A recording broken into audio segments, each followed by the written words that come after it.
এই যে আজ 2 দিন যেটা চলছে যে ডক্টর মোহাম্মদ ইউনূস উনি নাকি পদত্যাগ করতে চায়। বলেন তো বাংলাদেশে এই মুহূর্তের জন্যে ডক্টর ইউনূস যে পর্যায়ে আছে আন্তর্জাতিক বিশ্বে, বাংলাদেশে আর কেউ আছে?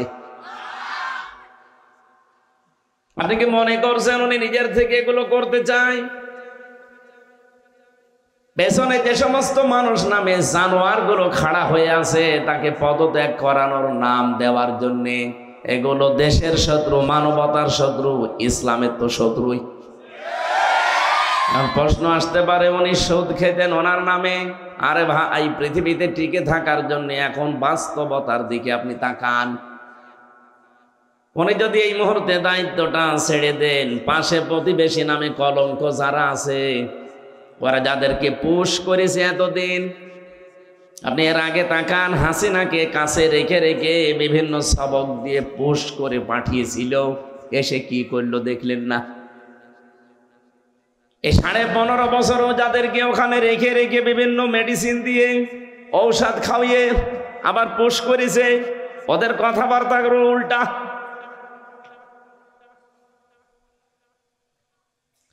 আন্তর্জাতিক বিষয়গুলো মোকাবেলা করার জন্য এই দেশে কেউ এখন জায়গায় দাঁড় হওয়ার মতো নেই। ওই লোকটার চেহারার দিকে তাকিয়ে এই পৃথিবীতে এখন 1000 বিশ্ববিদ্যালয় আছে যেগুলো লিস্টেড, বাংলাদেশের একটাও সেই তালিকায় নেই। আপনার রাজশাহীও নেই, ঢাকা ভার্সিটিও নেই, কুষ্টিয়া বিশ্ববিদ্যালয়ও নেই। আমি মালয়েশিয়া ছিলাম, মালয়েশিয়াতে এই বাংলাদেশের চাইতে 5 ডবল বড় ওই দেশটা। ওখানেও কয়েক হাজার বিশ্ববিদ্যালয় আছে, কিন্তু একটা বিশ্ববিদ্যালয় শুধু ওই 1000 লিস্টের ভেতরে আছে। তাছাড়া মালয়েশিয়ার এত বড় বড় বিশ্ববিদ্যালয় একটাও লিস্টেড নেই।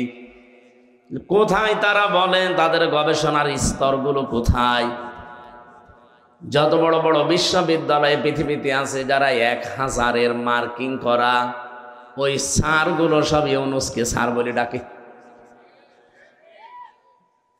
উনি যদি ওই সময় এসে দায়িত্বটা না নিত, সবচাইতে বেশি ক্ষতি হয়ে যেত এই দেশের মুসলিমদের। আপনি দেখেছেন জাতিসংঘের মহাসচিব পর্যন্ত টুপি মাথায় দিয়েছে, পাঞ্জাবি পরেছে। যোগ্যতা সম্পন্ন হওয়া দরকার আমাদের। এই জন্য শুধু আল্লাহর দিকে ডাকলেই হবে না, নিজ নিজ জায়গা থেকে আমাদের যোগ্যতা সম্পন্ন এখন হওয়া দরকার। অকলা ইন্নানি মিনাল মুসলিমিন। আর 3 নম্বরে সেই লোকটা বলবে যে আমি মুসলমান। কি? চাঁপাইনবাবগঞ্জবাসী, বাংলাদেশের সাতক্ষীরা আর চাঁপাই, এই 2 জেলা স্বতন্ত্র। এখানে ইসলামী মাইন্ডের লোকজন বেশি এবং অত্যাচারও এই 2 জেলায় বেশি হয়েছে। কিন্তু বাকি তারপরও বলেন তো, ওয়াকালা ইন্নানি মিনাল মুসলিমিন, আমি মুসলমান, এই কথা বলার যোগ্যতা এখনো এই দেশে আমাদের হয়েছে না। হ্যাঁ, আপনি আল্লাহর দিকে কম বেশি মানুষকে ডাকেন, প্রতিদিন ডাকেন, 7 দিনে জমার দিন ডাকেন, হয়তো 2 ঈদে 2 বার ডাকেন, অথবা আপনি বিভিন্ন জায়গায় সিস্টেমে আল্লাহর দিকে মানুষকে ডাকেন, এটা আমিও মানি।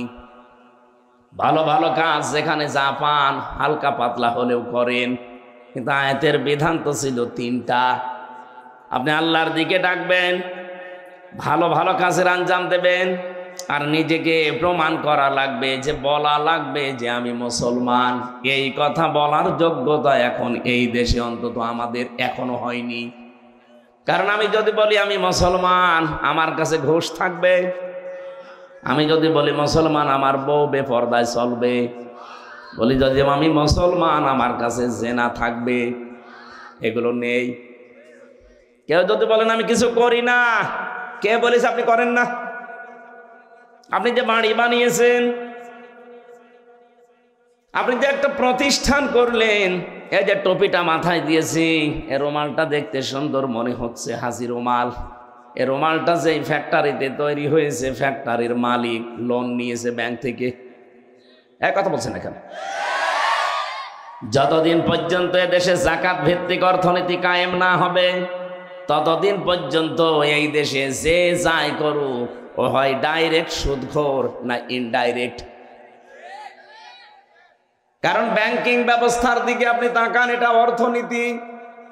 এই দেশের অর্থনীতিতে আজ পর্যন্ত আমরা কোরআনকে হাদিসকে নিয়ে যেতে পারি নাই।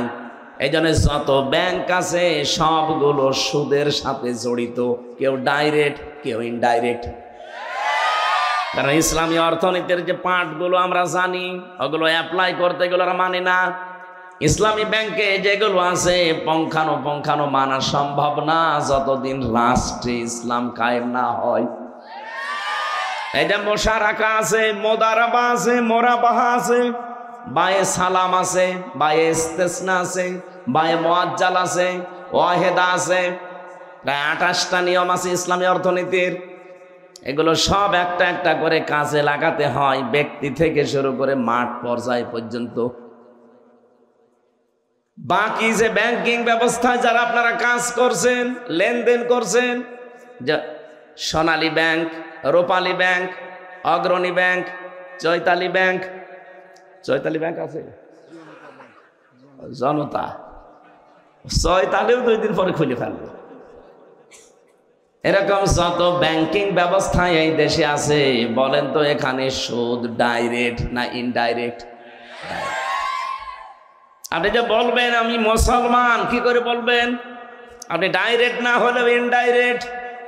এই রুমালটা, এই টুপিটা যে ফ্যাক্টরিতে বানিয়েছে, সুদের মাধ্যমে টাকা নিয়ে ওই ফ্যাক্টরি থেকে বানানো, আপনি বলছেন আমি তো টাকা নিয়ে কিনে নিয়েছি। আপনি কিনে নিলেন, কিন্তু লোকটা বানিয়েছে কিসের সাথে? মিল করে, সুদের সাথে। বলেন বলেন। এই জন্য দেশটা আমরা এমন ভাবে তৈরি করতে চাই যেখানে হালালকে হালাল জানার পর মানা যায়, হারামকে হারাম জেনে ছেড়ে দেওয়া যায়। এই জন্য হাদিস হচ্ছে মান ক্বারাআল কুরআনা ফাস্তাযহারাহু ফাহাল্লা হালালাহু ওয়া হাররামা হারামাহু আদখালাহুল্লাহুল জান্নাহ। এই পৃথিবীর ময়দানে যে ব্যক্তি কোরআন পড়ে আর কোরআনকে এজহার করার জন্য চেষ্টা করে, এখানে এজহার শব্দের বাংলা অর্থ হচ্ছে বিজয় করা। কোরআনকে পড়ার পরে যারা কোরআন বিজয় করার জন্য চেষ্টা চালাবেন, এই শব্দের ব্যাখ্যা করতে গেলে এই এলাকায় বহু মানুষ আছে তারা উল্টাপাল্টা ফতোয়া দেয়। আমি যখনই বলি যে আমি কোরআন পড়ি এবং কোরআনকে আমি এজহার করার জন্য চেষ্টা করি, কোরআনকে আমি বিজয় করার জন্য চেষ্টা করি, কিছু মানুষ দেখবেন তারা ফতোয়াবাজি করেছে এটা ধর্ম ব্যবসা, এটা ধর্মের নামে রাজনীতি। এটা ধর্ম ব্যবসা না ধর্মের নামে রাজনীতি আপনার কাছে শেখা লাগবে আমার? আমি কোরআনের ওপরে অনার্স মাস্টার শেষ করেছি। বোম মারলে যদি আপনি কোরআনের একটা আয়াত আমার সামনে শুদ্ধ করে ওই 7 কিরাত দিয়ে পড়তে পারেন, আমি এই মুহূর্তে আপনাকে মিষ্টি খাওয়াবো। 7 কিরাত লাগবেন, আপনি 1 কিরাতেই পড়েন তো দেখি। আমি তো 7 কিরাতেই কোরআনের আয়াত পড়তে পারবো একটা একটা করে, আপনি 1 কিরাতে পড়েন দেখি। একটা আয়াত শুদ্ধ করে বলতে পারেন না, ওর ভেতরে ব্যাখ্যা বিশ্লেষণ কি আছে জীবনে পড়েন উনি। খালি বাংলা অর্থ পড়ে আপনি বিশাল মুফতি হয়ে বসে আছেন। আমি যখন এই শব্দের ব্যাখ্যাগুলো করতে চাই, হ্যাঁ মাওলানা হয়তো বলবে ফাস্তাযহারু মানে এজহার মানে স্পষ্ট করা, এজহার মানে ওটা ওই যে নুন সাকিন মিম সাকিনের কায়দা যখন পড়ায় তাসবিদে তখন আমরা পড়াই যে এজহার মানে স্পষ্ট করা। কিন্তু ব্যাখ্যা করার সময় আপনি হাদিসের টিকাগুলো দেখবেন, ওখানে এজহার মানে বিজয় করা, এজহার মানে দাঁড় করানো, এজহার মানে কায়েম করা। 33টা অর্থ আছে কমপক্ষে।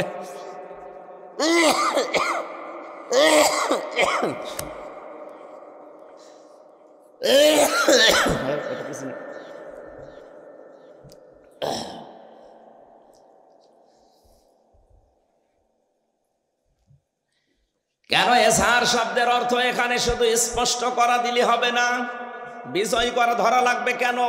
এরপরে 2টা শব্দের ব্যাখ্যা আছে। নবীজি এজহার বলার পরে 2টা শব্দ দিয়েছেন, এটা বলার আগে আবার মাঝখানে ফা দিয়েছেন। এটা যদি বিশ্ববিদ্যালয়ের ক্লাস হতো আমি আরো ডিপলি ভেতরে যেতে পারতাম, কারণ এমনও মানুষ বসে আছে যে ফা কি ও বোঝেই না। তো এটার ব্যাখ্যা করা আমার দরকার না, আমি শুধু একটা ইঙ্গিত দিলাম। ফা শব্দটা আরবি গ্রামার অনুযায়ী প্রায় 19টা অর্থে ব্যবহার হয়। এখানে যে ফা নবীজি দিয়েছেন, ফা যদি বাদও দিতেন আমি আলেম যারা আমরা অর্থ করতে পারতাম, কিন্তু ফা দিলেন কেন? হযরতে আবু হুরায়রা রাদিয়াল্লাহু তাআলা আনহু বলেন, বিশ্বনবীর কাছে আমি একবার শুনলাম, মান ক্বালা লা ইলাহা ইল্লাল্লাহ ফাদাখালাল জান্নাহ, বুখারী শরীফের হাদিস। হযরতে আবু হুরায়রা বলেন, কথা শোনার পরে আমি দৌড় দিয়েছি, যারে সামনে পাই তারেই বলি যে লা ইলাহা ইল্লাল্লাহ বললে আল্লাহ তাকে জান্নাত দিয়ে দেবে। যে শোনে আমাদের মতো যারা আবেগলা মুসলমান বলে আলহামদুলিল্লাহ সুবহানাল্লাহ। পড়েছে হযরত ওমরের সামনে, তিনি জিজ্ঞাসা করলেন মান ক্বালা, কে বলেছে এই কথা? তিনি বললেন বিশ্ব নবীর কাছে শুনে আসলাম, তিনি এখনো পর্যন্ত মসজিদে নববীতে বসা। বললেন চলো দেখি নবীর কাছে। আল্লাহর নবীর কাছে গিয়ে বলে, হে রাসূল আপনি এই কথা বলেছিলেন? নবীজি বললেন নাম, হ্যাঁ আমি বলেছি। হযরত ওমর বিচক্ষণ ছিলেন, আমাদের মতো আবেগলা না, তালে মাতাল না। উনি বললেন, হে নবী আপনি কেন বললেন এই ফা শব্দটা? আপনি তো বলতে পারতেন মান ক্বালা লা ইলাহা ইল্লাল্লাহ দাখালাল জান্নাহ, যে ব্যক্তি লা ইলাহা ইল্লাল্লাহ বলবে সে জান্নাতে চলে যাবে। ফা দিলেন কেন মাঝখানে? নবীজি বললেন ফায়ের ব্যাখ্যা হচ্ছে আইয়ুহাযিরা মা হারামাল্লাহ, যে ব্যক্তি লা ইলাহা ইল্লাল্লাহ পড়বে আর হালালকে হালাল হারামকে হারাম জেনে ছেড়ে দেবে, এই লোকটা জান্নাতে যাবে। ফা শব্দটা কত গুরুত্বপূর্ণ আপনি লক্ষ্য করেন। মান ক্বারাআল কুরআনা ফাস্তাযহারাহু বলার পরে নবীজি কিন্তু শেষ করে দিতে পারতেন। ফা তো একবার বললেনই যে ফাস্তাযহারাহু, শব্দটা ছিল ফা, ইস্তাযহারাহু। কেন ফা দিলেন মাঝখানে? আবার দ্বিতীয় পয়েন্টে দেখেন ফা হাল্লা হালালাহু ওয়া হাররামা হারামাহু। ফা দেওয়ার যে 19টা অর্থ আছে, এর একটা অর্থ এই, উপরে বর্ণিত কোনো বিষয় যদি আপনি সত্যি জীবনে করেন, পরের যে উপকার বা ক্ষতি আসতেছে এটা মাস্ট বি আপনার জীবনে হবে। প্রথম দুইটা শব্দ কি ছিল? কোরআন যে পড়ে আর কোরআনকে বিজয়ী করার জন্য চেষ্টা চালায়। কারণ কোরআন যেখানে বিজয়ী থাকে সেখানেই হালালকে হালাল আর হারামকে হারাম জেনে ছেড়ে দেওয়া সম্ভব হয়। এই কথা বললেন না কেন? কোরআন বিজয় না থাকলে আপনি হালালকে হালাল জেনেও মানতে পারবেন, হারামকে হারাম জেনেও ছেড়ে দিতে পারবেন না? পারবেন না। এই 54 বছর আমরা পারছি না। কত উদাহরণ আছে বাংলাদেশে। এই যে চাঁপাই নবাবগঞ্জের কোর্টে যান, কোর্টের ইট পর্যন্ত টাকা চাই। এই ঘুষ, এখন আর ঘুষ নেই, এখন তো নাম পাল্টিয়ে দিয়েছে হাদিয়া, বকশিস। হযরতে মুআজ বিন জাবাল রাদিয়াল্লাহু তাআলা আনহু বলেন, আমি যখন ইয়েমেনের গভর্নর হয়ে যাচ্ছিলাম, ঘোড়ার পিঠে উঠব, রেকাবের ভেতরে পা দিয়েছি অলরেডি। নবীজি বললেন দাঁড়াও, তোমাকে আমি একটা দেশের দায়িত্ব দিয়ে পাঠালাম, আমি জানি তোমার কাছে বিভিন্ন হাদিয়া তোফা আসবে। কি? খুজলাতাম মাদামাতান ফাইদা সারা রিশওয়াতান ফিদ্দিন ওয়ালাস্তুম বিতারিকিহি ইয়ামনাকুমুল ফাকরা ওয়াল হাজা আলা ইন্না রিহাল ইসলামি দাইরাতুন ফাদুরু মাআল কিতাবি হাইসু দার আলা ইন্নাল কিতাবা ওয়াস সুলতানা লা ইফতারিকান ফালা তুফারিকুল কিতাব ইলা আখিরিল হাদিস রাহু ইবনে মাজাহ। নবীজি বললেন তুমি হাদিয়া তোফা গ্রহণ করতে পারো ওই পর্যন্ত যতক্ষণ হাদিয়া থাকে, কিন্তু কোনো হাদিয়া তোফা যদি ঘোষের পর্যায়ে পড়ে যায় ওইটা আর গ্রহণ করা যাবে না। কিন্তু আমি দেখতে পাচ্ছি সময় এমন আসবে তোমার প্রয়োজন দেখা দেবে, বাস্তবতা এমন হয়ে দাঁড়াবে যে ঘোষকে বাধ্য হবে মানুষ প্রয়োজনের তাকিদে গ্রহণ করতে। এরকম জায়গা বাংলাদেশে নেই। এক কথা বলেন না কেন?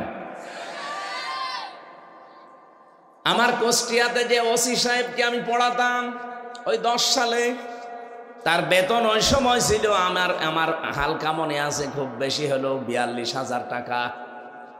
42,000 টাকা তার বেতন ওসি সাহেবের, অথচ তার ছেলে মেয়ে আর বউ 3 জন ঢাকায় ফ্ল্যাট ভাড়া করে থাকে। 50,000 টাকা শুধু ফ্ল্যাটের ভাড়া। বেতন তার 42,000, শুধু বাসা ভাড়ায় যদি শুধু বউ আর ছেলে মেয়ের পেছনে যায় 50,000। 2টা ছেলে মেয়ে বিশ্ববিদ্যালয়ে পড়ে, তাদের খরচ, স্ত্রীর খরচ, তার নিজেরও খরচ আছে। বলেন তো বাস্তবতা তাকে ঘুষ খেতে বাধ্য করবে কিনা? নবী যদি এমনি বলেন নাই, ওয়ালাস্তুম বিতারিকিহি ইয়ামনাকুমুল ফাকর ওয়াল হাজা, তোমার প্রয়োজন এবং বাস্তবতা তোমাকে বাধ্য করবে, ওই নিষেধটা তুমি আর মানতে পারবে না। তখন আমার তো মনে হচ্ছে 1500 বছর আগের কথা নবীজি কেবল 10 সালে বলে গেল। কথা বলেন না কেন? আপনি এই লোকটার দিকে তাকিয়ে বলেন তো, সে যদি ভালো হওয়ার চেষ্টাও করে কিন্তু ভালো হতে পারছে না, তাহলে তার বউ আর ছেলে মেয়েকে ঢাকায় রাখা ওই সময় চলবে না, হয় কুষ্টিয়ায়, নাই তার বাড়ি গোপালগঞ্জে ছিল, গোপালগঞ্জে রাখা লাগবে, যেখানে 5-7 হাজার টাকা হয়তো বাসা ভাড়া, খুব বেশি হলো খাবার দাবার দিয়ে ছেলে মেয়ে নিয়ে 30,000-এর ভেতরে শেষ। এইরকম জায়গায় রাখলে সে চলতে পারবে। কিন্তু তার স্ট্যাটাস, তার যে মানে যেভাবে সে চলাফেরা করে, তার ছেলে তার মেয়ে তার বউকে যেভাবে তুলেছে, ওই জায়গায় রাখতে হলে কমপক্ষে 1.5 লাখ টাকা মাসে উপায় করা লাগবে। তার প্রয়োজন দেখা দিয়েছে, বাস্তবতা সে সম্মুখীন হয়েছে, এই জন্য সে কোরআন শরীফ পড়তো আমার কাছে জমার দিন, আর মাঝে মাঝে দেখতাম তার কাছে হাদিয়া আসতো। একবার হাদিয়া এসেছে 10 লাখ টাকা। হেরোইন ধরা পড়েছিল, হিরোইন। বাংলাদেশের 2টা থানায় সবচেয়ে বেশি ক্রাইম হয়, একটা কুষ্টিয়ার মডেল থানায় আর একটা সিলেটের বিশ্বনাথ থানায়। কারণ মাল পানি আসে তো বাইরে থেকে। হেরোইন 1 কোটি টাকার ধরা পড়েছে। ওই লোকটা এসে ব্যাগ নিয়ে বলছে, স্যার আমার এইটা নেন আর ওই জিনিস ছেড়ে দেন। আমার দিকে তখন আমি পড়াচ্ছিলাম সূরা বাকারার ওয়ালা তাকুলু আমওয়ালাকুম বাইনাকুম বিল বাতিল, একটা আমার দিকে তাকিয়ে বলছে, হুজুর এটা নেবেন মানে আপনার পড়ালাম কি? আর আজকে এসে ভাগ্যে চক্রে ঘুষের আয়াত পড়িছে। হুজুর এটা তো ঘুষ না, এটা হাদিয়া। হ্যাঁ, আমারে ফতোয়া জিজ্ঞাসা, হাদিয়া আপনার সরকার হাদিয়া দেয় না, আপনার বেতন তো মাসে মাসে ঠিকই আসে, ওইটা আপনার জন্য বৈধ। এইটা এখন আর হাদিয়া নেই, এটা ঘুষের পর্যায়। ওই সময় দেখলাম আমার সামনে লোকটাকে গরম দিল, আমি কোরআন শরীফ পড়ছি আর তুমি ঘুষ দাও, তাড়িয়ে দিল। পরবর্তীতে নিয়েছে কিনা আমি জানি না। তো এইরকম হাদিয়া তোফা যদি মাসে অন্তত 5টা আসে, ওর বেতন নেওয়া লাগে। 5টা আসলে মনে করেন 50 লাখ, 10 লাখ করেও যদি দেয় আরো বেশি আসে। কারণ ওই 2 থানায় যদি ওই সময়ে জানতাম যে বাংলাদেশে কয়েকটা থানা আছে, যদি ঢাকা থেকে বদলি হয়ে কেউ এই সমস্ত থানায় আসতে হয় কমপক্ষে 50-60 লাখ টাকা উপরওয়ালাকে দেওয়া লাগে। উপরওয়ালা মানে আল্লাহ তাআলা। ওই যে বেনজির ছিল, বেনজির, নজির ছাড়া এই আল্লাহর ওলি, এরপরে আরো নিচে কিছু ছোটখাটো ওলি আছে, তাদের পর্যন্ত দিয়ে, এরপরে আছে মন্ত্রী, সচিব, আমলা, এদের দিয়ে দিয়ে এ পর্যন্ত। একটা ওসি যদি বদলি হতে 50-60 লাখ টাকা দিয়ে আসা লাগে, তো 1-1.5 বছর 2 বছর থাকে, ওই টাকা তোলা লাগবে না? ওই বেতন নিয়ে যদি ওই টাকা উপায় করা লাগে, কিয়ামত হয়ে আর একবার কিয়ামত হবে, তাও পাবে না। আমার তো হাদিস পড়ার পরে মনে হচ্ছে নবীজি মনে হয় বাংলাদেশে ছিল। আপনি দেখেন, ওয়ালাস্তুম বিতারিকিহি ইয়ামনাকুমুল ফাকর ওয়াল হাজা।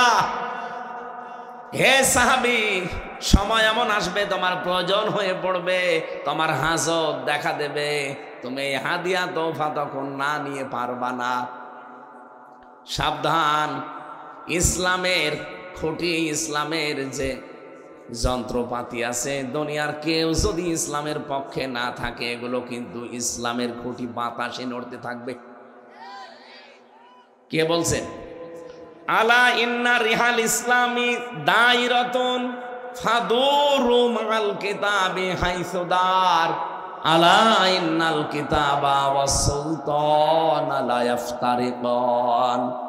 অতি শীঘ্র এমন কিছু মানুষ দুনিয়াতে আবির্ভাব হবে, তারা বলবে কোরআন শরীফ আর রাজ্য রাজনীতি আলাদা। এই চাঁপাই নবাবগঞ্জে বলে নাই, এই কথা বলা লাগবে। আপনার যে বিষয়ে জ্ঞান নেই আপনি মুখ খুললেন কেন? ওয়ালা তাকফু মা লাইসা লাকা বিহি ইলমুন, যে বিষয়ে জানো না কথা বলবা না। কে বলছেন? বলেন বলেন। ইন্নাস সামআ ওয়াল বাসারা ওয়াল ফুআদা কুল্লু উলাইকা কানা আনহু মাসউলা। তোমার অন্তর, তোমার কান, তোমার চোখ কিয়ামতের দিন সব আমার আল্লাহর কাছে জিজ্ঞাসিত হবে। যে বিষয়ে জানো না ও বিষয়ে কথা বলা জায়েজ নেই। এ ফতোয়া কার? আপনি কোন কারণে বলতে গেলেন যে কোরআন শরীফ আর রাজ্য রাজনীতি আলাদা? 618 জায়গায় আমি কোরআন দিয়ে রাজনীতি করা লাগবে, 918 জায়গায় আমি পেয়েছি। আমার চাইতে যারা বড় বড় মাথা আলাও আছে তারা তো আরো বেশি পাবে। আপনার শুধু মাথায় আছে, মাথার ভেতরে মনে হয় মগজ নেই, শুধু গোবর আছে। এই কারণে আপনি এই কথা বললেন। শেষের কথা ছিল কি? ফালা তুফারিকুল কিতাব, সাবধান, কিতাবের রাজনীতি থেকে জীবনেও তোমাকে আলাদা করবা না। কারণ তুমি একটা দায়িত্ব নিয়ে যাচ্ছ দেশের, একটা এলাকার। চাঁপাই নবাবগঞ্জবাসী যে কথা বলতে চায়, কোরআন যদি এই দেশে এজহার না হয়, বিজয় না হয়, আল্লাহর কসম আপনি হালালকে হালাল জেনে মানতে পারবেন না, হারামকে হারাম জেনে আপনি ছেড়েও দিতে পারবেন না। বাস্তবতা, প্রয়োজন এবং হাজত আপনাকে বাধ্য করবে। আমার এই গাড়িটা এই চাঁপাই থেকে যদি আমি রাত 11:30টায় এখানে ছেড়ে দেই, কুষ্টিয়া পর্যন্ত যেতে কমপক্ষে 3-4 জায়গায় আটকাবে পুলিশে। সব ঠিক আছে, গাড়ির কাগজপত্র, ড্রাইভিং লাইসেন্স, গাড়ির রোড পারমিট সব ওকে, ড্রাইভারের ড্রাইভিং লাইসেন্সও আছে। তারপরেও কাজ খুলে দিলে বলবে হুজুর দোয়া চাই।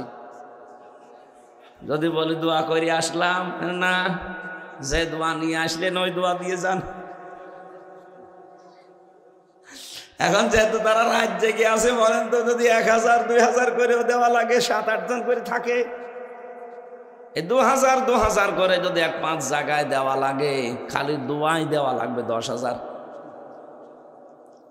এখন ওদের উপর রাগ করেই করবেন কি? ওরা বলে ফেলে হুজুর রাগ করবেন না, কারণ এই দোয়া শুধু আমরা একা নেই না, এই দোয়া আবার উপরে দেওয়া লাগে।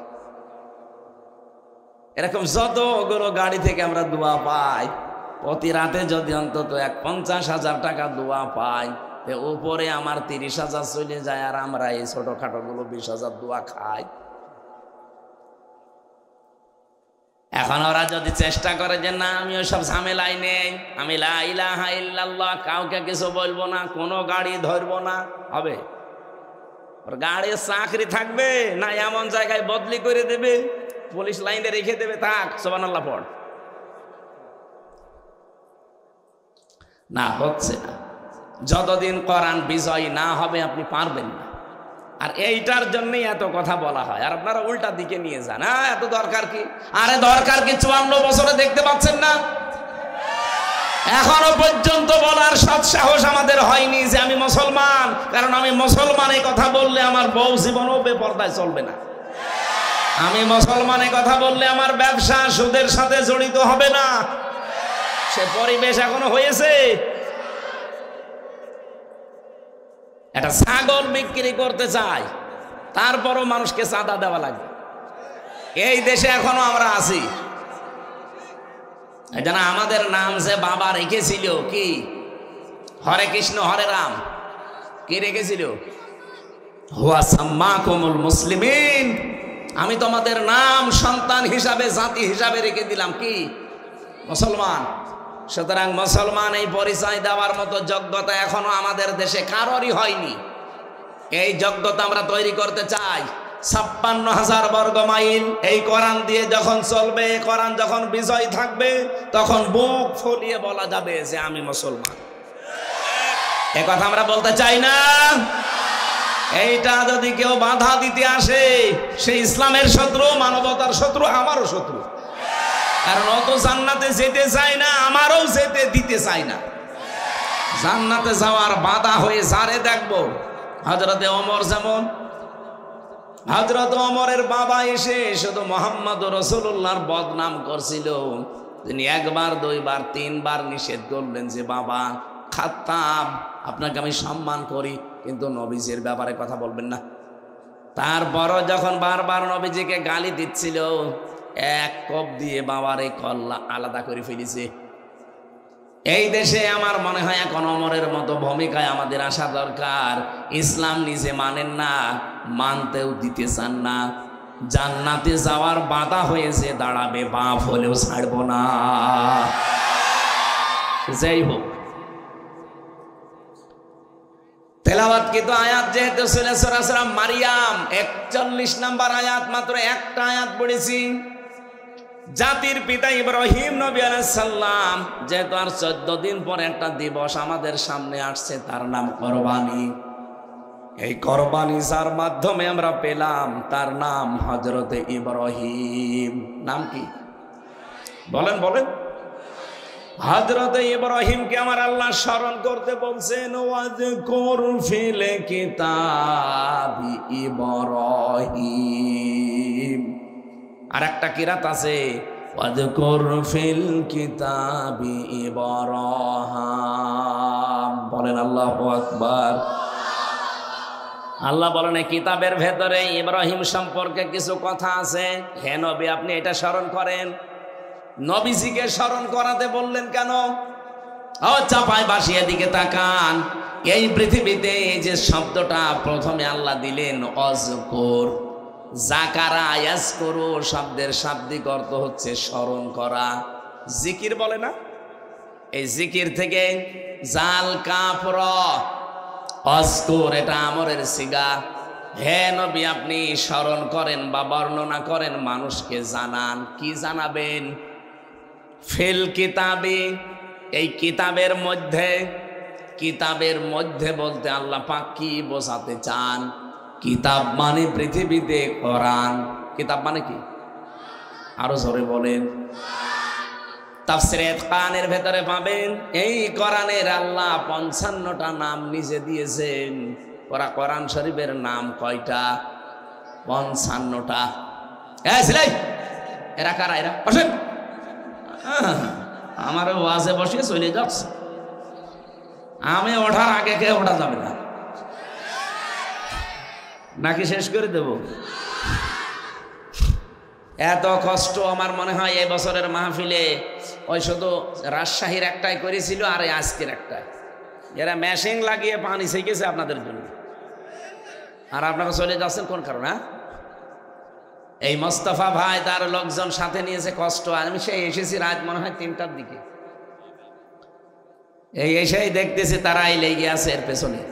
মসজিদে দেওয়ার কথা ছিল, কিন্তু পরিবেশটা যেহেতু হালকা করতে পেরেছে, কখন বৃষ্টি নেমে যায় বলা যায় না। যতক্ষণ বৃষ্টি না আসে থাকবেন না, এটা বলা আবার ঠিক না। বৃষ্টি দেখা যাচ্ছে 2 দিন হইল না, অন্তত ঘন্টাখানিক থাকেন নাকি? এই আয়াতটা আমার যতদূর নিয়ে যায় আমরা ততদূর যাবো ইনশাআল্লাহ। 14 দিন পরে দিবস আসতেছে, দিবস তো আসবে, চলেও যাবে, তা কিছু নেওয়া লাগবে না। কিতাবের ভেতরে, কিতাব মানে কোরআন শরীফ, 55টার নামের 55টার বাস্তব কিছু নাম আমরা আপনাদেরকে শোনাচ্ছি। কোরআনের ভেতরে আল্লাহ সবচাইতে উত্তম নাম দিয়েছেন, তার নাম হচ্ছে কোরআন। নাম কি? ফাযাক্কির বিল কোরআনি মান ইয়াখাফু ওয়াঈদ। রব্বুল আলামিন বলেন, হে নবী, আপনি যখন জিকির করবেন, আলোচনা করবেন, উপদেশ দেবেন, তখন আমার কোরআন থেকে দেবেন। মান ইয়াখাফু ওয়াঈদ, so admonish and or by the holy Quran, him who fears my threat. যার ভেতরে আল্লাহর ধমকের ভয় আছে, কোরআনের উপদেশ শুনলে তার কাজ হবে। কোরআনের প্রথম নামই কোরআন। 2 নাম্বার নাম হচ্ছে আল কিতাব, যেটা আমি আজকের আয়াতের ভেতরে দ্বিতীয় শব্দে পেয়েছি। 3 নম্বরে কোরআনের নাম হচ্ছে ফুরকান। 4 নম্বরে কোরআনের নাম আজ-জিকির। 5 নম্বরে কোরআনের নাম আত-তানজিল। 6 নম্বরে কোরআনের নাম মুবিন। 7 নম্বরে কোরআনের নাম নূর। 55টা নাম আমি পড়েছিলাম তাফসিরে খানের ভেতরে। অন্যতম গুরুত্বপূর্ণ নাম হচ্ছে আল কিতাব। কি কিতাব? শুধু কিতাব আল্লাহ দেয়নি, আলিফ লাম লাগিয়ে নির্দিষ্ট করে দিয়েছেন। এটা দিয়ে বোঝাতে চাই পৃথিবীতে একটাই মাত্র কিতাব আছে, তার নাম কোরআন। আর দুনিয়ায় যত কিছু পান সব হচ্ছে এই কিতাবের ব্যাখ্যা। তাহলে হাদিস এবং যত দুনিয়ায় যত বই লেখা আছে সবগুলো হচ্ছে কোরআনের ব্যাখ্যা। কোন কিতাব কোরআনের শব্দ থেকে গবেষণা করে হয়তো লেখা। আমি আমার গাড়িতে 4টা কিতাব আজকে আমি জেলখানায় থাকতে লিখেছিলাম, 2টার বাইরে থাকতে 2টা, এগুলো সব কোরআনের শব্দের উপরে ভিত্তি করে লেখা। মেয়েদের সম্পর্কে দাম্পত্য জীবনের যে কলহ, মানুষের এই যে স্বামী স্ত্রীর গন্ডগোল লাগে, কেন এর সমাধান করতে হয়, না হলে সংসার টেকে না, কি কি কারণে গন্ডগোল হয় আর কেন, এগুলো কিভাবে পদ্ধতি আছে। আপনাদের এখানে ফো দিয়ে হবে না, ওই পদ্ধতিগুলো অ্যাপ্লাই করলে পরিবারে শান্তি নেমে আসবে। ওইগুলো একটা শব্দের ব্যাখ্যা করতে গিয়ে লিখেছিলাম সূরা আহজাব 33 নম্বর আয়াতের তাবাররুজ শব্দটা দিয়ে। তাফসিরে এটা খাজেন থেকে নিয়েছি বেশি, 120 পৃষ্ঠা আমি লিখেছি পরিবার নিয়ে। কারণ জেলে যাওয়ার পর এটা আমি উপলব্ধি করতে পেরেছি যে অনেক মানুষ জেল খাটতেছে শুধু বোর কারণে। হয় বউকে তালাক দেওয়ার কারণে, অথবা যৌতুকের কারণে, অথবা মারধর করার কারণে, অথবা মেরে ফেলেছে এই কারণে। এখনো পর্যন্ত যে জল্লাদ আছে ঢাকায়, এই কিছুদিন আগে যেটা মরে গেল শাহজাহান জল্লাদ, ওইটার পরে আর একজন দায়িত্ব পেয়েছে, ওর নাম ইলিয়াস জল্লাদ। ও মাঝে মাঝে আমার ফাঁসির কন্ডেম ছেলে এসে আমার জিজ্ঞাসা করতো, হুজুর আর পারি না। কেন? আপনি তো ভালো জায়গায় আছেন, আপনি তো জল্লাদ। কারণ একটা ফাঁসি দিলে আপনার 4 মাস মাপ, আর আমাদের তো কোনো মাপ নেই। আজ 22 বছর জেল খাটতেছে। অপরাধ কি করেছিলেন? বলছে আমি সৌদি ছিলাম, 17 বছর সৌদি আরবে কাজ কারবার করে দেশে এসে বিয়ে করলাম। গেছি হয়তো 20 বছর বয়সে, 17 বছর ছিলাম। কত বছর হয়? 37। এসে হয়তো 38 39 বছরে বিয়ে করেছি। বিয়ের বছরে আমার বর সাথে আমার মার সাথে মিল নেই। কিছু মাকে দিলে বউর মন পাওয়া যায় না, আর বউকে কিছু দিলে মার বোন শুধু খাবো খাবো করে। এরকম পরিবার দেশে নেই। আজ হাজারো পরিবারে আমার মনে হয় বউ আর শাশুড়ির এই ছোট মনের কারণে আমরা অনেক স্বামী মানসিক রোগী হয়ে যাচ্ছি।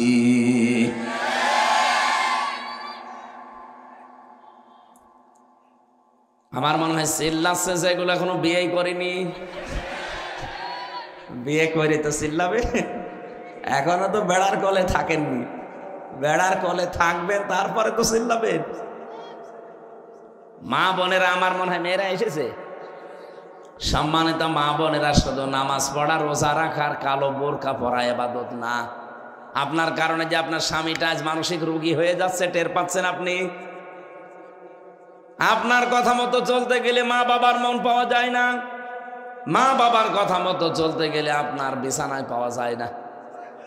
কথা বলেন না কেন? এখন ও লোকটা করবে কি? শেষ পর্যন্ত ধুকে ধুকে ওই পলাশ সাহার মতো নিজের অস্ত্র নিজে মাথায় রেখে মরে যায়।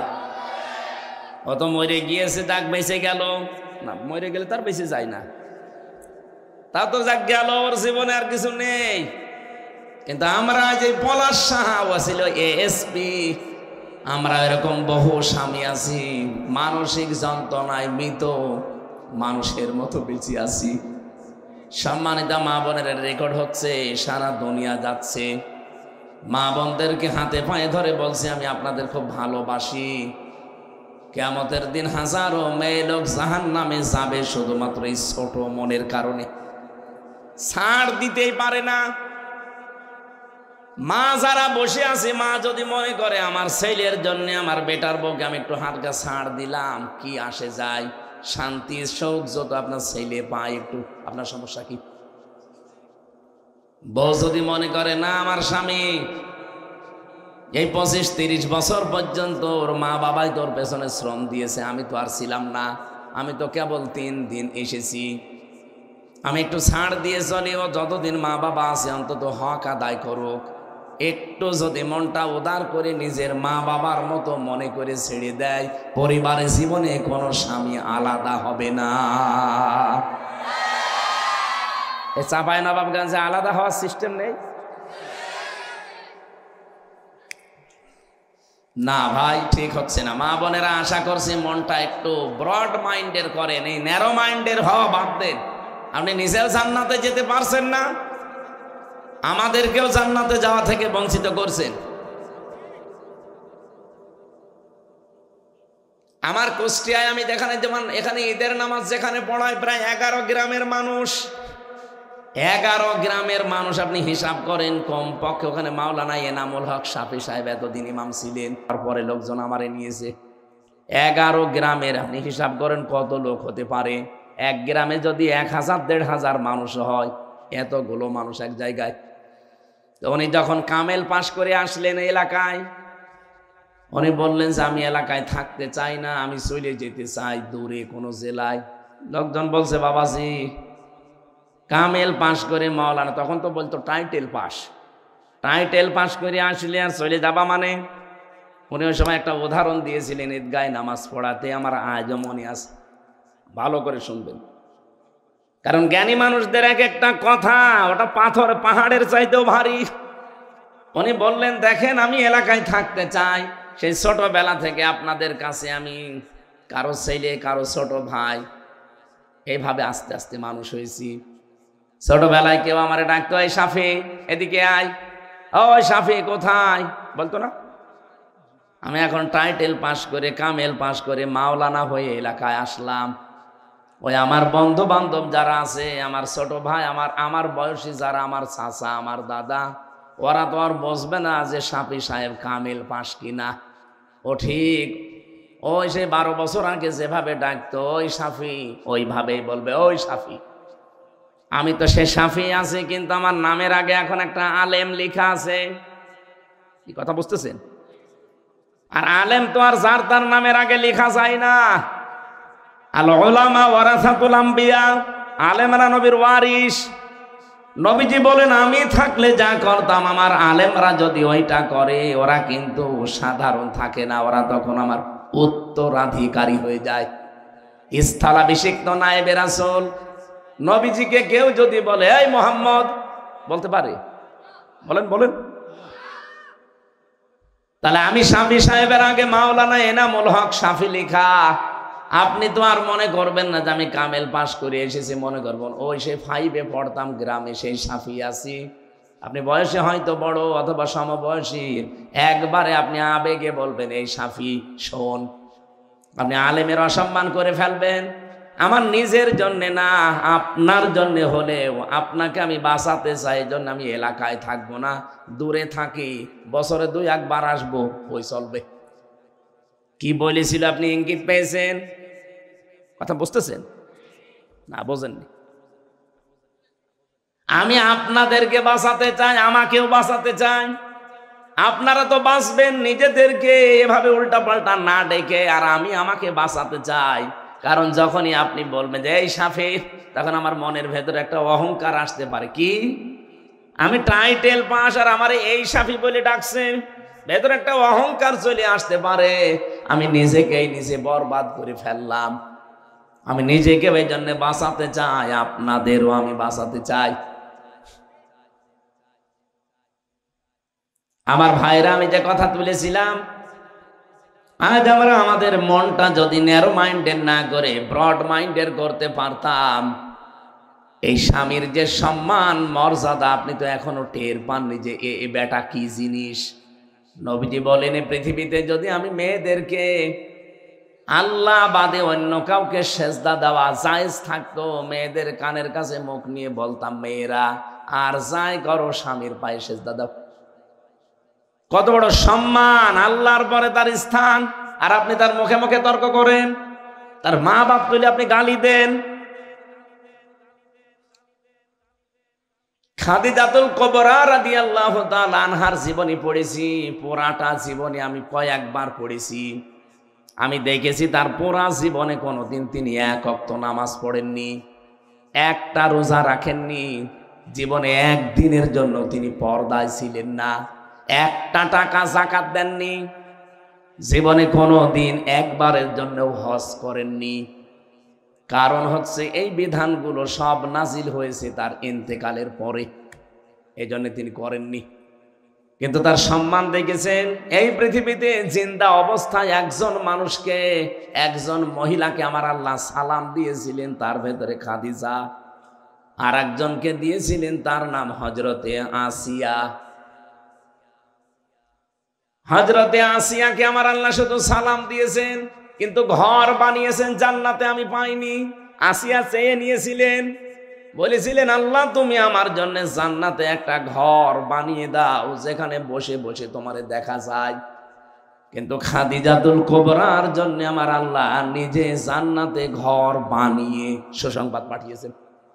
উনি চেয়ে নিয়েছেন আর এনার জন্য বানিয়ে আল্লাহ পাঠিয়ে দিয়েছেন। মর্যাদা কোথায় আপনি টের পাচ্ছেন? আল্লাহ নিজে সালাম দিয়েছে, জান্নাতে ঘর বানিয়ে পাঠিয়েছে। পুরা জীবনী পড়ে আমি সামারাইজ এইটাই পেয়েছি, একটাই মাত্র কারণ, নামাজ নেই, রোজা নেই, পর্দা নেই, হজ নেই, যাকাত নেই, একটা কারণে আল্লাহ এত খুশি। জীবনে কোনোদিন সাংসারিক যতদিন ছিলেন, নবীর সংসারে কোনোদিন বিশ্ব নবীকে একদিনের জন্য তার মনে দুঃখ দেননি, কষ্ট দেননি। আল্লাহ জানে এত খুশি ছিলেন খাদিজার উপরে। আপনি বলেন তো, এখানে আমরা যারা স্বামী আছি, জীবনে কোনোদিন আজ পর্যন্ত বউ আমাকে একদিনের জন্য দুঃখ দেয়নি, এরকম স্বামী আছেন? হাত তোলেন তো দেখে একজন।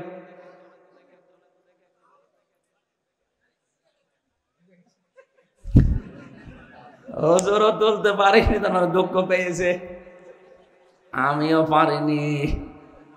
আমি মিথ্যা কথা বলবো কেন? মুরব্বী পেরেছে না? না ভাই, আপনি হাসছেন কোন কারণ? আমরা যদি না পারি, আপনারা কোন জাহান্নামে আছেন এটা থার্মোমিটার দিয়ে মাপা দরকার। সম্মানিতা মা বোনেরা, না হচ্ছে না, আমার মনটা ভেঙে গেল। কার বাড়ি এসে খাবার খেলাম আজকে, তাহলে মনে হয় বাড়ি আলাও এখনো অসন্তুষ্ট।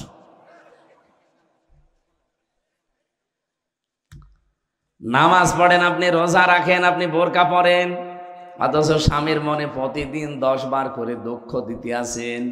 খাদিজা জীবনে কোনোদিন 1 সেকেন্ডের জন্য স্বামীকে দুঃখ দেয়নি। আল্লাহ এমনি খুশি না তার উপরে, আল্লাহর আরশ খুশি হয়ে গেছে, জান্নাতে ঘর বানিয়ে তার জন্য সুসংবাদ পাঠিয়েছে। সুবহানাল্লাহ বলতে পারেন নাই? আমরা এরকম স্ত্রী তৈরি করতে চাই না, চাই না? আরো জোরে বলেন। এজন্য আমাদের স্ত্রীগুলো হওয়া লাগবে খাদিজাতুল কুবরার মতো। এরকম 6 জন মহিলার জীবন নিয়ে আমি একটা বই লিখেছি, আদর্শ নারী।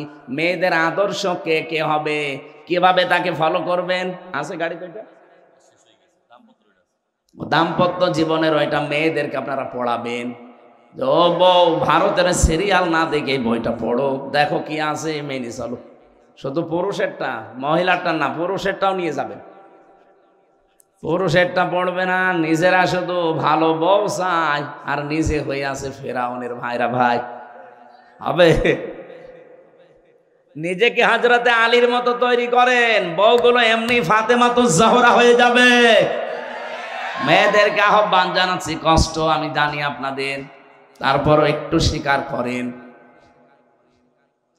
আমি যে কিতাবের আলোচনা তুলেছিলাম, আমি ওই লাইনে যেতে চাই। রব্বুল আলামিন কোরআনে কারিমকে কিতাব নামে আখ্যা দিয়েছেন, এই জন্য এই কিতাবের ভেতরে আল্লাহ আলোচনা দিচ্ছেন আমাদের বাবা যিনি ইব্রাহিম। আল্লাহ বলেন কেমন ছিল জানো? ইন্নাহু কানা সিদ্দিকান নাবিয়্যা। একদিকে ইব্রাহিম ছিল সিদ্দিক সত্যবাদী, 2 নম্বরে হযরত ইব্রাহিম ছিল নবী। কি ছিল? এখন এই দুইটা শব্দের আমি হালকা ব্যাখ্যা করব। দেখেন তো, সিদ্দিক এবং নবী কি জিনিস এটা? সিদ্দিক মানে সত্যকে সত্য জানার পরে যারা মেনে নেয় তারা আল্লাহর কাছে সিদ্দিক, সত্যবাদী। শুধু সত্য কথা বললেই সিদ্দিক হওয়া যায় না, শুধু সত্য কথা বললেই তাকে সত্যবাদী বলা যায় না। সিদ্দিক মানে সত্যকে সত্য জানার পর দুনিয়ায় একদিকে আমি একদিকে, এইরকম সিদ্ধান্ত যারা নিতে পারে তাদেরকে বলা হয় সিদ্দিক। কি বলা হয়? বলেন বলেন, স্মরণ করেন ওই সময়ের কথা। আল্লাহ উদাহরণ দিচ্ছেন, এইদিকে তাকান। وَإِذْ قَالَ إِبْرَاهِيمُ لِأَبِيهِ آزَرَ أَتَتَّخِذُ أَصْنَامًا آلِهَةً إِنِّي أَرَاكَ وَقَوْمَكَ فِي ضَلَالٍ مُبِينٍ। আল্লাহ পাক বলেন, একটু স্মরণ করো ওই সময়ের কথা তখন তোমাদের জাতির পিতা হযরত ইব্রাহিম তার বাবা আজরকে ডাক দিয়ে বলেছিলেন, হে বাবা, ইন্নী আরাকা ওয়া কওমাকা, অবশ্যই আমি নিজে আপনাকে আর আপনার জাতিকে দেখতে পাচ্ছি ফি দালালিম মুবিন, স্পষ্ট বিভ্রান্তিতে আছেন। আসনামান আলিহা, এই মূর্তিগুলো কি করেন? এগুলো আপনারা কেন এগুলো নিজেরা বানান, আবার নিজেরাই মাথা নত করেন এর সামনে, আবার শেষ হয়ে গেলে ভেঙে ফেলেন, পানির ভেতরে ডুবিয়ে দেন? কেন এগুলো করেন? আমি তো স্পষ্ট বিভ্রান্তিতে দেখতে পাচ্ছি। রব্বুল আলামিন বলেন, এ কথা ইব্রাহিম কেন বলেছিল জানো? ওয়াকাযালিকা নুরি ইব্রাহিমা মালাকুতাস সামাওয়াতি ওয়াল আরদ ওয়ালিয়াকুনা মিনাল মুকিনিন। আমার ইব্রাহিমকে আমি কিছু জিনিস দেখিয়েছিলাম, আকাশ আর জমিনের এমন কিছু নিদর্শন দেখালাম, সে একেবারে দৃঢ় বিশ্বাসীদের অন্তর্ভুক্ত হয়ে গেল। আমি যে জিনিসটা এখান থেকে নিয়ে আসতে চাই, একটু পরে 2-1 মিনিট পরে বুঝবেন। এই চলে যাচ্ছেন কেন? বসেন বসেন। ফালাম্মা জান্না আলাইহিল লাইলু রাআ কাওকাবা ক্বালা হাযা রাব্বি ফালাম্মা আফালা ক্বালা লা উহিব্বুল আফিলিন। বলেন আল্লাহু আকবার। আমি যে তাকে আসমান জমিনের বিভিন্ন নিদর্শন দেখালাম, কি দেখিয়েছিলাম? প্রথম হযরতে ইব্রাহিম দেখলেন ফালাম্মা জান্না আলাইহিল লাইলু রাআ কাওকাবা, রাতের বেলা দেখলেন আকাশে কিছু তারকা জ্বলজ্বল করছে। তিনি বললেন ক্বালা হাযা রাব্বি, এইটাই আমার রব হবে। কিন্তু যখন ওটা রাতে মিলিয়ে গেল, তিনি বললেন না, ক্বালা লা ইউহিব্বুল আফিলিন, যেটা অস্তমিত হয়ে যায় ওইটা আমি ভালোবাসি না, পছন্দ করি না। রব মানা তো দূরের কথা। ফালাম্মা রাআল কমারা বাসিগান ক্বালা হাযা রাব্বি ফালাম্মা ফালা ক্বালা লা ইল্লাম ইয়াহদিনি রাব্বি লাকুনান্না মিনাল কওমিয যাল্লিন। এরপরে তিনি রাত যখন গভীর হয়ে গেলে দেখলেন আকাশে একটা বড় চাঁদ। চাঁদের দিকে তাকিয়ে বললেন, এটা আমার রব। ভোরবেলার দিকে আস্তে আস্তে যখন ওটা মিটিয়ে গেল, অস্তমিত হয়ে গেল, হারিয়ে গেল, বললেন না, যেটা মিটে যায় হারিয়ে যায় ওইটাকে আমি মানি না। আমি তো একটা বিভ্রান্তির ভেতরে পড়ে গেলাম। ফালাম্মা রাআশ শামসা বাযিগাতান ক্বালা হাযা রাব্বি হাযা আকবার ফালাম্মা আফালা ক্বালা লা ইল্লাম ইন্নী বারিউম মিম্মা তুশরিকুন। সকালবেলা যখন তিনি দেখলেন যে পশ্চিম আকাশে বিশাল এক সূর্য বড় হয়ে উঠতেছে, তাকিয়ে বললেন, এটা শুধু আমার রব না, এইটাই বড় রব। কারণ এতক্ষণ যা দেখেছিলাম ছোট ছোট, এখন তো দেখছি বিশাল, এটা আমার রবই হবে। সন্ধ্যাবেলা যখন এইটাও ডুবে গেল, তিনি বললেন না, ডুবে যাওয়া জিনিস তো আমি পছন্দ করি না। রব হওয়া দূরের কথা, জাতির লোকেরা ক্বালা ইয়া কওমি ইন্নী বারিউম মিম্মা তুশরিকুন। জাতির লোকেরা কান খাড়া করে শোনেন, আমি কিন্তু তোমাদের সাথে এখন আর কোনো কিছুর সাথে পূজা করি না, শরীক করি না, আমি তোমাদের থেকে মুক্ত। মুক্ত হয়েই তিনি বসেছিলেন না, তিনি ঘোষণা দিয়ে জাতিকে জানিয়েছিলেন একটা কড়া কথা, ইন্নী ওয়াজ্জাহতু ওয়াজহিয়া লিল্লাযী ফাতারাস সামাওয়াতি ওয়াল আরদা হানিফা ওয়া মা আনা মিনাল মুশরিকিন। হযরত ইব্রাহিম বললেন, হে আমার পিতা আজর বা তারেক এবং জাতির লোকেরা, অবশ্যই আজকে থেকে আমার এই চেহারা, আমি আসমান আর জমিনের যিনি উদ্ভাবক, যিনি বানিয়েছেন, তার দিকে আমি ঘুরে পড়লাম। তোমাদের কারো সাথে আমি আর নেই। এতটুকু যাই বলেছিলেন, কারো সাথে আর নেই, আমি শুধু ঘুরে পড়েছি তা না, হানিফা, আমি একনিষ্ঠভাবে ঘুরলাম। ওমান আমিনাল মুশরিকিন, আর আমি মুশরিক না। বাবার পক্ষ থেকে জবাব শোনেন। তার বাবা এবার ডাক দিয়েছে, ক্বালা রাগিবুন আনতা আন আলিহাতি ইয়া ইব্রাহিম লাইল্লাম তানতাহি লাআরজুমান্নাকা ওয়াহজুরনি মালিয়া। ইব্রাহিম, কি ঘোষণা দিলে তুমি যে তুমি আমাদের সাথে আজকে থেকে নেই, আমাদের এই ইলাহাগুলো মানো না? তুমি যদি এই কথা থেকে আজকে ফেরত না আসো, নিজের এই কথা থেকে যদি সরে না আসো, এক নম্বরে আমি বাবা হয়ে বলছি, লাইল্লাম তাংতাহিলা আর জমান্নাকা, তোমার আমি জীবিত রাখবো না, তোমার আমি মেরে ফেলবো, হত্যা করে ফেলবো তোমারে।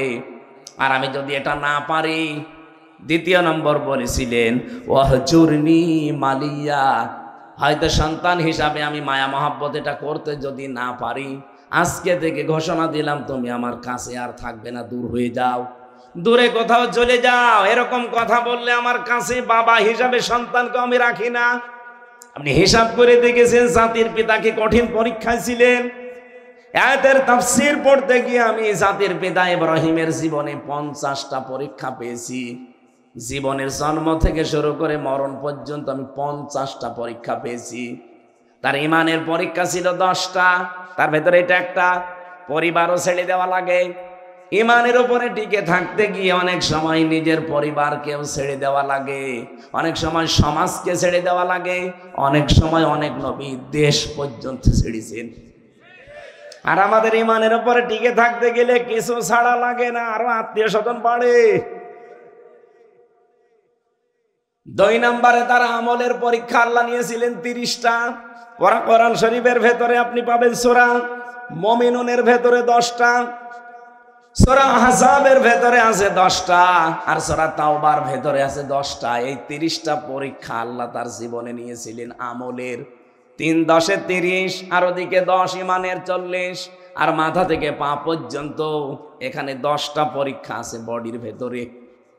এই 50টা পরীক্ষা আমার আল্লাহ তার জীবনে নিয়েছেন। আল্লাহ বলেন প্রত্যেকটা পরীক্ষায় আমার ইব্রাহিম পাশ করে গেছে।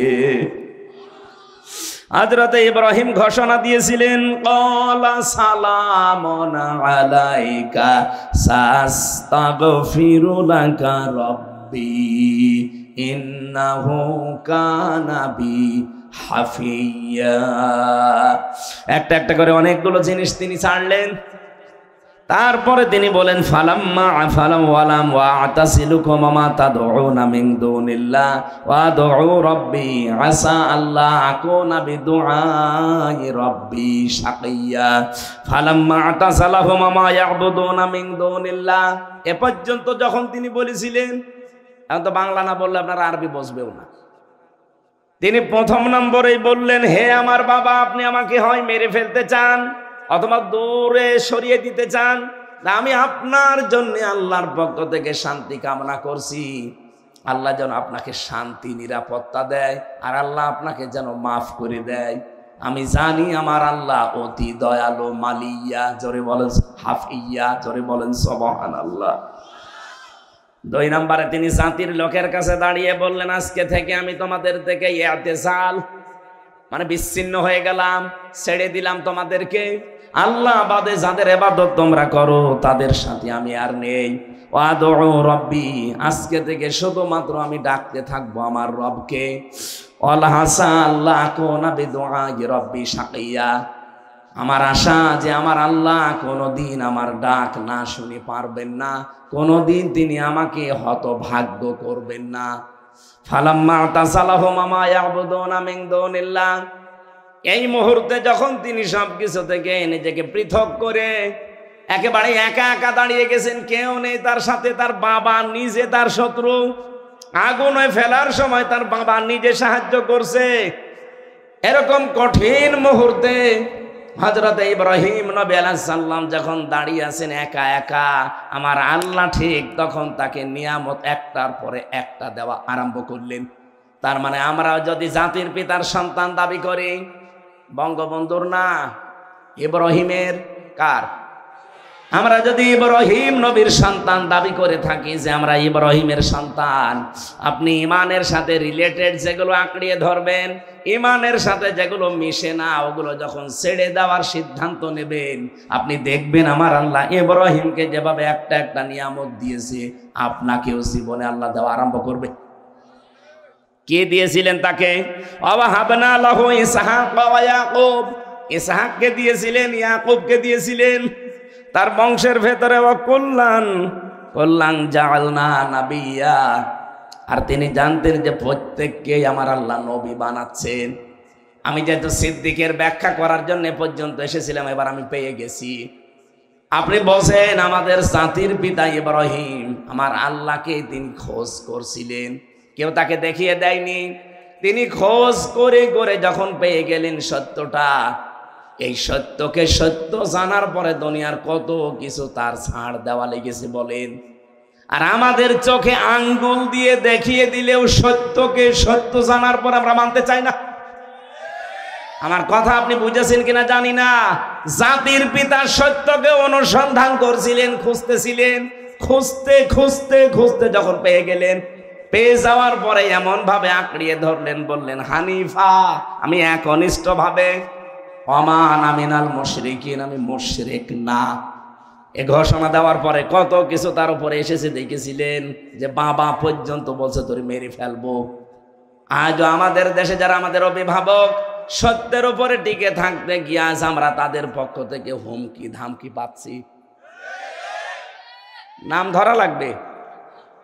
এতদিন যাদেরকে অভিভাবক মনে করতাম, দায়িত্বশীল মনে করতাম, ইমানের উপরে আজ টিকে থাকতে গিয়ে এই দেশের শত্রু, ইসলামের শত্রু, আল্লাহর ঘর মসজিদ যারা ভেঙে ফেলে, তাদের বিরুদ্ধে কথা বলতে গিয়ে দেখি এখন এই অভিভাবকরা আমাদের গালি দিচ্ছে। আপনারা চেতনার কথা বলতে বলতে চলে যান শুধু ৭১, শুধু ৫২, শুধু ৪৭, কেন ২৪ বলা যায় না? ২৪ও তো একটা চেতনা। ২৭৩২ জন মানুষ জীবন দিল, লাখের ওপরে মানুষ হাসপাতালে কাতরাচ্ছে। এই চেতনার সামনে নিয়ে আসেন না, শুধু নিয়ে আসেন ৭১, শুধু ৫২, শুধু ৪৭। কেন আপনি বলবেন এই কথা? ৪৭-এর সাথে ৫২-র সাথে ৭১-এর সাথে অন্তত আমার যে বয়স, আমার এখন ৩৩ বছর, আমার তো ওই বয়সের কোনো সম্পর্কই নেই। আমি ৪৭-এও ছিলাম না, ৫২-তেও ছিলাম না, ৭১-এও ছিলাম না, আমি ছিলাম ২৪-এ। এই দেশ যদি এখন চলে ২৪-এর চেতনায় চলবে। যারা দালালি করছেন জাতির কাছে গাদ্দার হিসাবে প্রমাণিত হবে। আগামীতে দেশ চলবে কোন চেতনায়? ২৪। জোরে বলেন। এই চেতনা থেকে আজ যারা দূরে সরে গেছেন বিভিন্ন হাদিয়া তোফা পেয়ে, এই জন্যই দেশে অরাজকতা চলছে। জাতির কাছে অলরেডি আপনারা গাদ্দার হয়ে গেছেন, দালাল হিসাবে পরিণত হয়ে গেছেন। থামেন। নিজেদের জীবনেও স্যাক্রিফাইস কম ছিল না, অনেক কিছু ছাড় দিয়েছেন, আপনারাও মাসলুম, কিন্তু মজলুম হয়ে এখন আবার নিজেরাই জালেম হয়েছেন না। হয়তো 2 বছর 5 বছর খাবেন, এরপরে ওরা 15 বছর খেয়ে যদি টিকে থাকতে না পারে, আপনি 5 বছর আরামে খেয়ে কি করবেন? 5 বছর পরে আপনার বাড়ি ঘরও শ্মশান হয়ে যাবে। আমরা চাই না আপনার বাড়ি শ্মশান হোক। যাদের অভিভাবক মনে করি তারা এখন আমাদের গালি দেয় আমরা নাকি ধর্ম ব্যবসায়ী। কোন কারণে এই রক্ত পিচ্ছিল পথে আমার আসা দরকার? আমার বাবার শ্বাস, আমার শ্বাস, আমি যদি মরণ পর্যন্ত শুধু নাকে তেল দিয়ে ঘুমিয়ে খাই, আমার জীবন শেষ হয়ে যাবে, কিচ্ছু হবে না, কিচ্ছু করা লাগবে না। বাধ্য হয়ে এই রাস্তায় আসা লাগে, কারণ আমি দেখতে পাচ্ছি দেশ পর্যন্ত বিক্রি হওয়ার ষড়যন্ত্র চলছে। আমি ঘরে বসে থেকে কি করব? ঘরও থাকবে, দেশ বিক্রি হয়ে গেল, ঘর তো বিক্রি হয়ে যাবে। ইব্রাহিম নবী যা যা ফেস করেছিল, আজ ইব্রাহিমের সন্তানরা আমরা তাই তাই ফেস করছি। এত ভালোবাসতাম, এত মহব্বত করতাম, এত ভালো মনে করতাম যে উপরে, আর তারা এখন শালি তুলতেই 47, তুললেই 52, তুললেই 71। কথা তুললে 47, 52, 71-এর না, কথা তুললে আমার বয়সের সাথে তোলেন, 24-এর চেতনার কথা বলবেন। কারণ আগামী জুন মাসের 10 তারিখে জুলাই ঘোষণাপত্র দেওয়া লাগবে, আর এটা দেওয়ার ওয়াদা অলরেডি অন্তর্বর্তীকালীন সরকারে যারা আছে তারা দিয়েছে। জাতির সাথে তামাশা না করে 10 তারিখ ওটা দিয়ে দিন, ওইটা দিয়ে দেবেন, ওই অনুযায়ী দেশ চলবে। তখন এই অটোমেটিক যে চপ্পমিয়া আছে, চপ্পমিয়া অটোমেটিক বাতিল হয়ে যাবে, কারণ সংবিধান বাতিল হয়ে গেলে চপ্পও শেষ। তখন 24-এর চেতনায় দেশ চললে, এই 9 মাসে যেভাবে দেশটা দাঁড়িয়ে গেছে, 5 বছরে দেশ মালয়েশিয়ার উপরে চলে যাবে। আরে ভাই, আমি তো সারা বিশ্বের মানচিত্র বাস্তবতা তো বুঝি, আমি তো আন্দাজে বলছি না, দেখে এসেছি। মালয়েশিয়া দাঁড়িয়ে গেছে 2004 সালের পর থেকে, সিঙ্গাপুর দাঁড়িয়ে গেছে 2004 সালের পর থেকে। তারা মাছ বিক্রি করে খায়। সিঙ্গাপুর বাংলাদেশের চাঁপাই নবাবগঞ্জের চাইতেও ছোট। চাঁপাই নবাবগঞ্জে মাথাও মাছ 41 কিলো হবে না, এর চাইতে বেশি। ওই সেই গোদাগাড়ির পর থেকে আরম্ভ করে কনসার্ট পর্যন্ত হিসাব করে দেখেন, অন্তত 45-50 কিলো হয়ে যাবে। অথচ সিঙ্গাপুর এদিকে ওদিকে মাত্র 42 কিলো, চারিদিকে সাগর, কিচ্ছু নেই ওই দেশে, শুধু পাথর, চারিদিকে সাগর আর মাঝখানে শুধু পাথর। এর ওপরে যদি দেশটা ওরা মাছ বিক্রি করে খেত, 21-22 বছরে দাঁড়িয়ে গেছে, আমরা দাঁড়াতে পারি না 54 বছরে। দাঁড়াবো কি করি? বরণের লুঙ্গি পর্যন্ত চুরি হয়ে যায়।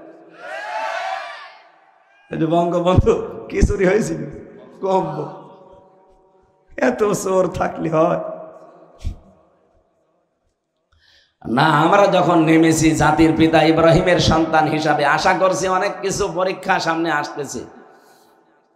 উনি নিজে খুঁজে খুঁজে অনুসন্ধান করে করে তখন আল্লাহকে পেয়েছেন। সত্যকে সত্য জানার পরে উনি মেনে নিয়েছেন। ওনাকে আল্লাহ বলেন তুমি সিদ্দিক। আর আমাদের চোখে আঙ্গুল দিয়ে দেখিয়ে দেওয়া হচ্ছে যে এটা সত্যের পথ, এটা দেশের পথ, এটা মানবতার পথ।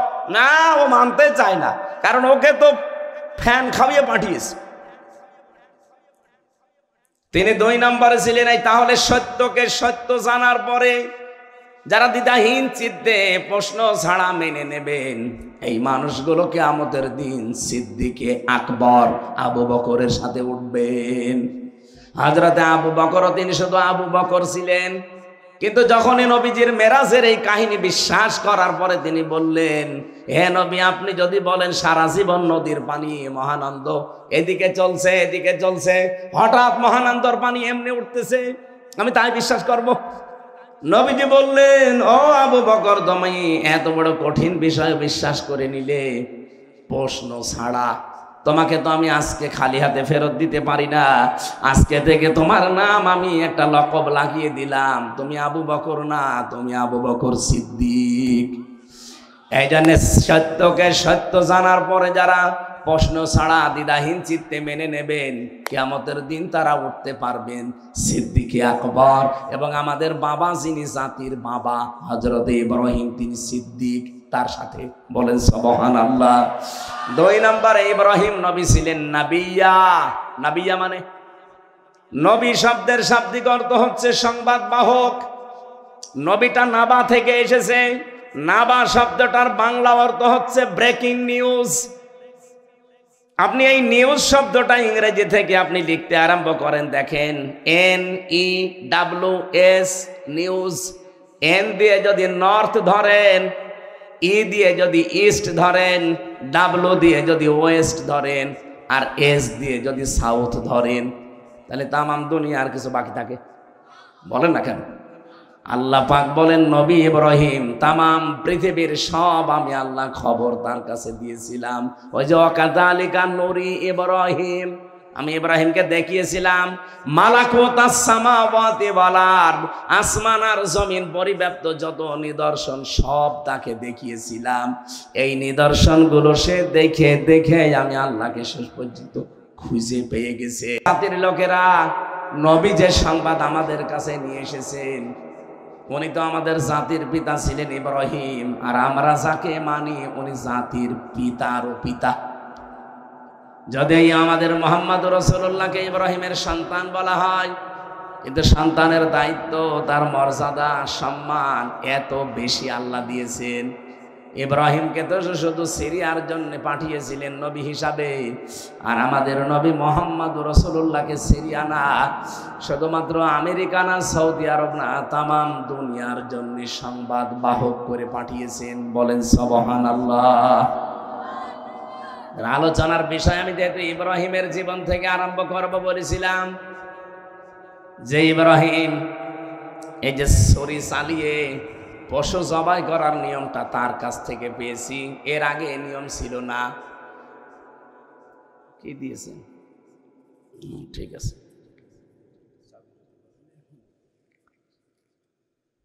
আপনারা কি চলে যাবেন এখনই?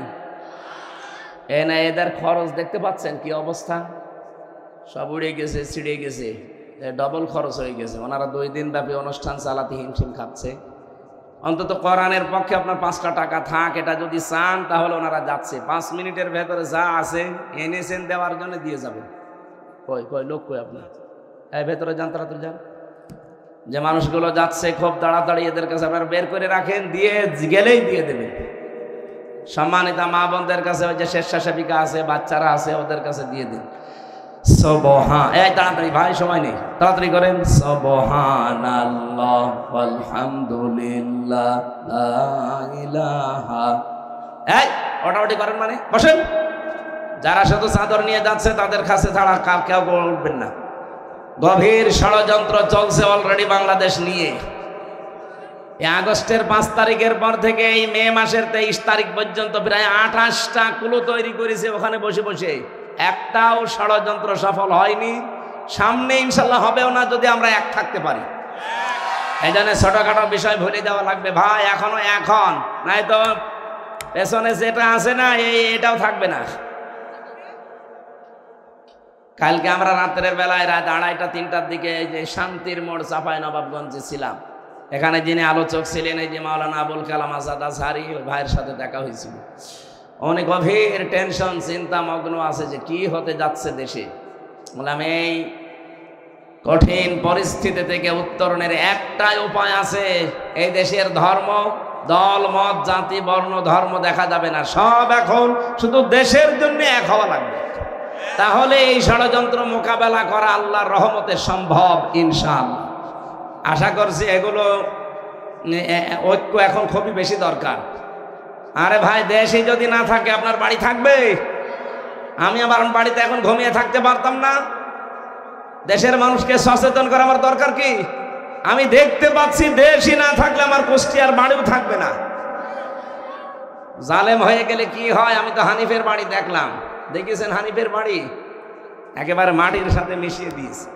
হালকা পাতলা যাই ছিল, এই ফেব্রুয়ারির 5 তারিখে আযাবুল বুলডোজার নাজিল হয়ে সব শেষ। আজ আগামী থেকে আমাদের এরকম কোন অবস্থা যেন না হয়, এই জন্য এখনই ঐক্যবদ্ধ হওয়া লাগবে। একটু সুর তুলেছিল যে প্রধান উপদেষ্টা ডক্টর ইউনূস পদত্যাগ করবেন বলে মন স্থির করেছে, এখনো করেনি, শুধু করবেন বলে একটা আশ্বাস দিয়েছিলেন। এই আশায় অনেকেই জামাত আর বিএনপির বাড়ি ঘর অলরেডি ভাঙা আরম্ভ করেছিল ব্রাহ্মণবাড়িয়া। খালি সুর তুলে যদি এই হয় তাহলে কি হয়তো চিন্তা করতে পারেন। এখানে সব ভুলে যান, আবার ওই 12 ট্রাক সামনে দিয়ে দেবে। তখন ওই 16 বছর না 32 বছরও সরাতে পারবেন না। আমাদের আর কি হারানোর আছে, সব তো হারিয়েই ফেলেছি। এখানে যতটুকু বাকি আছে এটা যেন হারিয়ে না যায়। আল্লাহ আমাদেরকে জাতির পিতা ইব্রাহিম নবী আলাইহিস সালামের কাছ থেকে আমরা এই পশুর কোরবানি শিক্ষা পেয়েছিলাম। এই কোরবানি আমাদের জীবনে আর 14 দিন পরে আসতেছে। এই কোরবানির মাধ্যমে নিজের ভেতরের আমিত্ব, হিংসা, অহংকার এটাও যেন কোরবানি করতে পারি। জোরে বলেন আমিন। বারাকাল্লাহু লানা ওয়া লাকুম ফিল কোরআনিল আযীম। আল্লাহুম্মা আমিন। লা ইলাহা ইল্লা আনতা সুবহানাকা ইন্নী কুনতু মিনাজ জালিমিন। আল্লাহুম্মা ইগফিরলি ওয়ারহামনি ওয়াহদিনি ওয়াআফিনি ওয়ারযুকনি।